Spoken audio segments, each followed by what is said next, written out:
என் உள்ளத்தின் பலனே நீர்தானையா,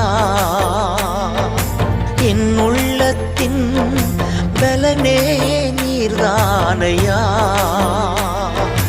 எனக்குரிய பங்கும் என்றென்றும் நீர்தானையா,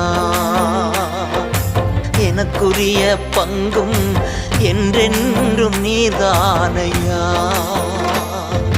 நன்றி ஐயா நாள் முழுதும் நல்லவரே வல்லவரே.